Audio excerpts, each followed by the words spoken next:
CBN e a Tecnologia, com Gilberto Sudré.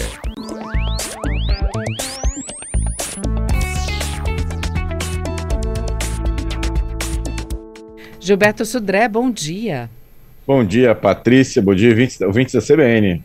Então, nosso assunto hoje passa pela segurança e monitoramento, certo?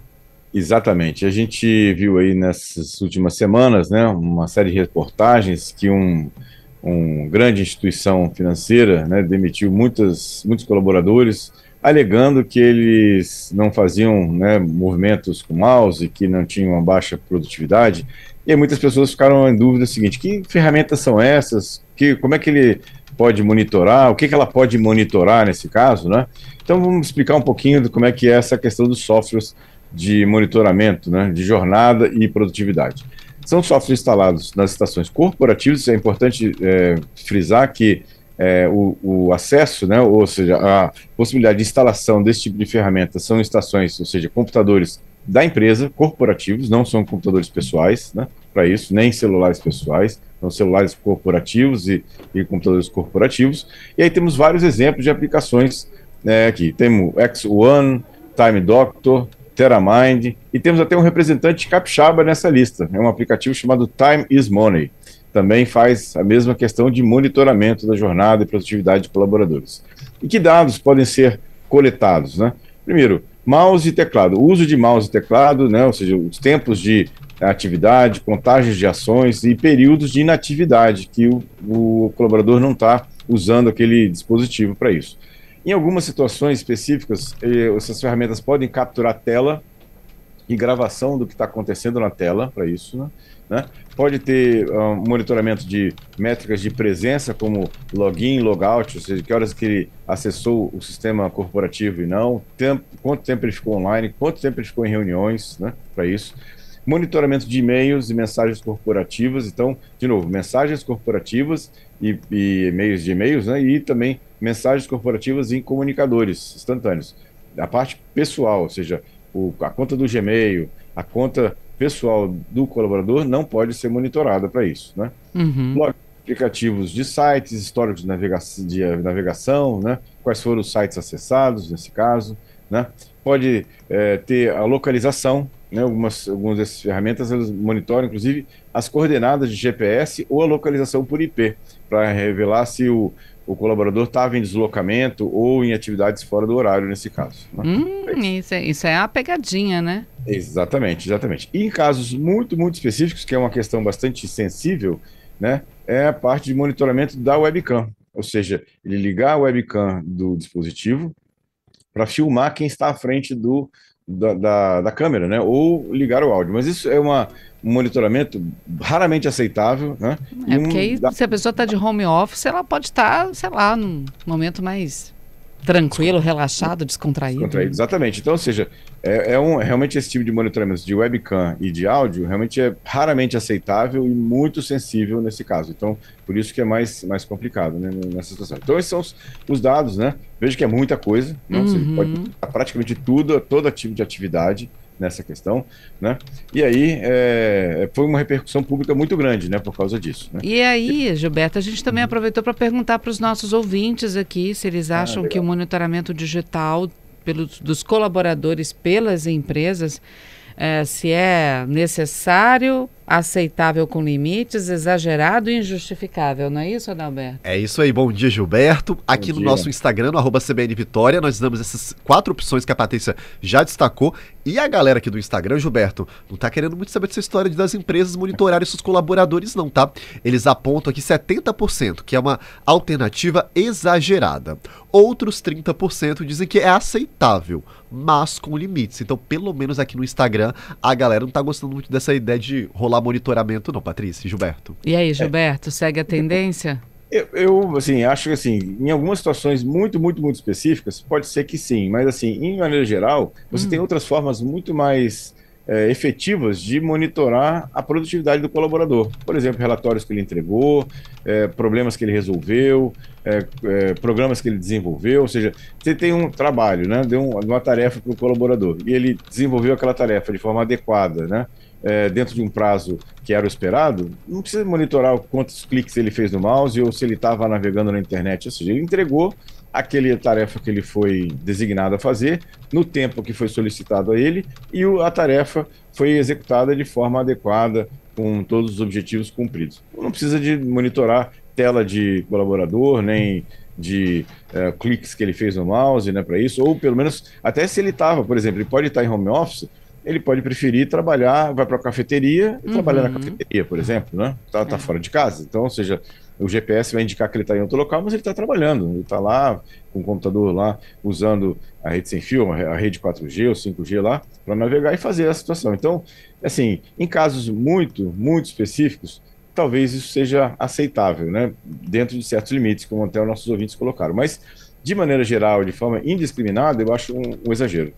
Vamos combinar que contagem de clique é exagero brabo, né? Com certeza absoluta, né? Não dá, gente. Mas você sabe que você sabe que já apareceu na internet uma série de dispositivos que você instala na mesa e ele fica clicando no mouse automático sozinho? Não acredito nisso. Sério, vários, não é um só não, vários vendendo na internet lá, que você fixa na mesa, ele fica como tipo um botãozinho apertando o mouse lá. Meu Deus, isso tem cara de ser criatividade de brasileiro, não? Com certeza absoluta. Gilberto, vamos lá então. A gente continua convidando o ouvinte a participar da enquete lá no nosso Instagram. E agora está na hora aliás, não antes do Viralizou. Você falou que algumas, né, são exageradas e tal, em alguns raros momentos, em algumas exceções pode usar, mas o que você consideraria um equilíbrio mesmo, Gilberto, para isso? Então, ou seja, se for uma situação, por exemplo, em que o colaborador ele precisa, por exemplo, ter acesso a informações muito sensíveis da empresa, né, e eu preciso saber exatamente o que ele está fazendo com aquele computador, né, como é que ele está lidando com aqueles dados sensíveis. Eu vejo que é um dado muito específico, né, uma situação muito específica nesse caso. Talvez nessa situação seja interessante você ter esse tipo de monitoramento, né, dentro de certos limites em relação a isso. Agora, uma coisa interessante, Patrícia, aqui não é sem riscos esse tipo de monitoramento. A empresa que faz isso, ela pode ter implicações legais, né, multas, sanções, né, ações trabalhistas, por exemplo, nesse caso, né, pode ter um impacto reputacional, ou seja, a comunidade, né, perde a confiança interna e externa naquela empresa, nesse caso, né, para isso. A própria questão operacional, ou seja, as dependências desse tipo de métrica, por exemplo, clique do mouse, que você comentou, né? É uma métrica completamente enviesada, ou seja, não tem nenhum tipo de razão desse tipo de situação, ou isso mede a produtividade do colaborador. Não vai funcionar. Então, ou seja, isso tem alguns cuidados que as empresas têm que falar. Agora, duas perguntas bem interessantes também que eu recebo em relação a isso isso vai vigiar a minha casa? Normalmente, como eu falei, não, esses são dispositivos pessoais, não podem entrar nesse monitoramento, né? Tanto celulares, tablets, computadores. Onde pode, porventura, ter esse tipo de monitoramento são dispositivos corporativos, né? Aí sim. Né? Vamos lá então, Viralizou 10h57, o que você traz para a gente hoje? Bom, a gente falou nessa semana sobre o Windows 10, né? Que está sendo descontinuado, né? A parte de suporte do Windows 10, né? E aí o que aconteceu é que está havendo um movimento mundial, né, de várias organizações para criticarem a Microsoft pelo fim do suporte oficial. Por quê? O Windows 10 ainda é um sistema operacional muito utilizado, é um sistema operacional que atende bem as situações e não faz sentido você fazer um upgrade para o Windows 11, principalmente porque o Windows 11 ele não vai ser instalado, não vai conseguir ser instalado em computadores, né? Ou seja, mais antigos, né, para isso. Então, ou seja, estima-se que com o fim das atualizações de segurança no Windows 10 vai deixar sem suporte cerca de 400 milhões de computadores. Então, olha só, 400 milhões de computadores vão ficar sem suporte de segurança para isso, né? E provavelmente muitos desses 400 milhões de computadores não vão ter hardware suficiente para poder instalar o Windows 11. Então, ou seja, está existindo um movimento bastante grande no mundo inteiro, né, para pressionar a Microsoft para estender esse período de suporte do Windows 10. Então, vamos esperar para ver como é que isso vai acontecer. Outra notícia da semana é que o Gmail vai ter uma aba para acompanhar compras e entregas. Quando você receber um e-mail de uma loja de comércio eletrônico falando que você comprou aquele item, isso vai ser colocado numa aba à parte, exatamente para chamar a atenção de você acompanhar aquelas compras, né, o que você fez. Então, bem interessante, isso está sendo liberado para os usuários aos poucos, né, mas isso é uma coisa interessante também que vai facilitar o acompanhamento do que você comprou. Uma última notícia, você já ouviu falar em teoria da internet morta? Rapaz, eu estava lendo isso esses dias. Exatamente, né? É um conceito que fala que não apenas a produção de conteúdos da internet, mas também grande parte das interações relacionadas a elas vão ser geradas por inteligência artificial e bots, ou robôs, né? Então, ou seja, essa teoria fala que, aí tem previsões, né, que dizem que em 3 anos, né, a internet, ou a maior parte, ou grande parte do conteúdo que a gente vai ver na internet, não foram gerados por pessoas, mas foram geradas por inteligência artificial, né? Então, ou seja, ele diz que é a ideia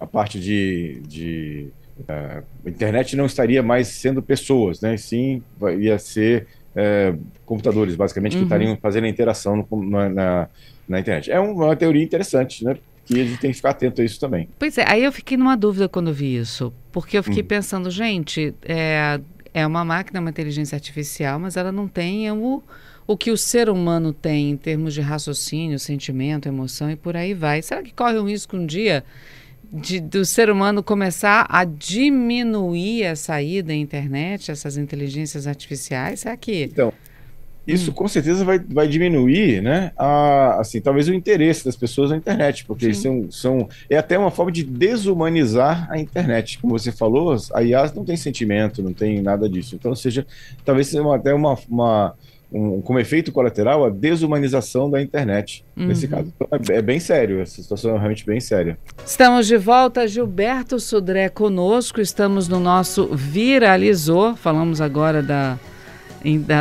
possível morte da internet, internet morta, mas isso vai demorar muito para acontecer, né, Gilberto? Você acha que pode ser bem rápido a internet ser dominada por máquinas assim? Então, o Sam Altman, quem é o Sam Altman? É o cara dono do OpenAI, que é o dono do ChatGPT. Ele teve uma entrevista essa semana falando que ele acha, segundo ele, que isso levaria 3 anos, que é pouca coisa, muito pouca coisa, né, para isso. Ou seja, que essa tendência, né, que conteúdos de IA, interações automatizadas, vão superar os conteúdos gerados por humanos, né? Então, ou seja, segundo a posição dele, é essa questão, né? É difícil ainda afirmar que se a internet morreu, né, com a participação humana, mas é interessante a gente ficar atento a isso, né? E esse debate em torno da proliferação de conteúdos gerados por IA, imagens, vídeos, textos, né? E bots, né, robôs, é uma coisa preocupante, sem dúvida. Será que um dia a gente volta para a Barça? Pode ser, viu? Quem sabe, né? Vamos lá, então. Último destaque do Viralizou. É a internet morta, né? Isso aí, exatamente. Bom, e agora, então, vou para as perguntas dos nossos ouvintes, porque, sim, elas não param de chegar para você. Eu vou estar aqui. Gerson Rabelo está perguntando se existe ou qual é o aplicativo que identifica pessoas que tentam usar o celular dele e erram a senha. Existe. É uma excelente pergunta, Gerson. Alguns antivírus têm essa função, né? Que você deixa o celular e aí se você tentar você diz o número lá 3 vezes, né? Errado, ele tira uma foto pela câmera frontal do celular e manda para o seu e-mail, né? Você tem que configurar isso. Alguns antivírus têm essa função, né, que faz esse tipo de monitoramento, vamos chamar assim. Mas você tem algum aplicativo que você conheça? De cabeça agora não, eu posso até procurar, a gente vai na quarta-feira a gente fala sobre isso, eu vou até anotar essa pergunta. Eu sei que assim, já vi alguns antivírus que tinham essa característica, mas eu vou procurar e na quarta-feira a gente traz essa resposta. Beleza. O Hélio com a gente dizendo, olha, minha webcam fica bloqueada com alumínio. Como assim? Não, na verdade não precisa ser alumínio, Hélio. Você pode, qualquer coisa que você coloque na frente da lente, até algumas webcams, elas têm uma capinha que você fecha, né? Já é o suficiente para você bloquear, mesmo que alguém ative, né, a sua webcam, ela vai estar tampada, né, com um papel, né, com um adesivo. Ele botou um pedaço de papel alumínio na borda do monitor, né, para tampar a câmera. Para tampar a câmera, Patrícia. A câmera. Ele pode, né, fazer isso com papel de alumínio, mas pode ser também com qualquer tipo de papel que bloqueie a imagem. Né, eu botei um adesivo preto no meu. Isso. Existem alguns acessórios, né, que é tipo uma janelinha de plástico que você cola por cima da câmera, né? E você pode abrir e fechar quando você quiser, né? É aquela webcam, ela fica, eu uso no meu celular, nos meus computadores todos tem, e aí ela fica fechada. Quando eu preciso de utilizar, eu abro aquela janelinha, mostro, né? Aí mostra a minha imagem, mas quando eu não estou usando a câmera, ela fica fechada. Uhum. A Alexa, ela também tem alguns modelos. Eu estou falando Alexa porque eu conheço a Alexa, né? Não sei quais são os outros modelos que existem, mas existe um modelo que você tem uma chavinha que você vira, ela vai lá um pedacinho de plástico, né, em cima e tampa a câmera, ou você vai lá e abre. A minha fica fechada o tempo inteiro. Isso, né? Então, essa é uma forma de proteger, né? Mesmo que alguém ou algum vírus ative a câmera, né? Ela vai estar bloqueada e não vai conseguir ter acesso, né, para isso. Okay. E a última pergunta que chega é do Edson Neto. Ele fala, olha, se der tempo, mas acho que pode ficar para outro programa, pede para o Gilberto comentar sobre a tendência dos SaaS, dos SaaS. É isso? SaaS. SaaS, exatamente. A tendência de uma arquitetura, né? Basicamente assim, para falar de forma simplificada, seria arquitetura em nuvem, né? Então, é um Service as a Service, essa seria a tradução do SaaS, né, para isso, né? Então, é basicamente você usar um serviço que está na nuvem, usar essa tecnologia como está na nuvem, por exemplo. A gente usa o Gmail, por exemplo, é um exemplo simples, né? Serviço de e-mail que está na nuvem, e eu vou usar e vou pagar pelo que eu precisar usar ali no Gmail, algumas versões gratuitas, outras pagas, mas é um exemplo de um SaaS. Legal. Gilberto, obrigada, viu, por conversar conosco, atender os nossos ouvintes. Vamos ficar de olho aí nessa possibilidade da internet morta. Obrigado, Patrícia, obrigado aos ouvintes pelas muitas participações, um excelente final de semana para todos e quarta-feira estamos de volta com mais tecnologia. Até lá, bom final de semana.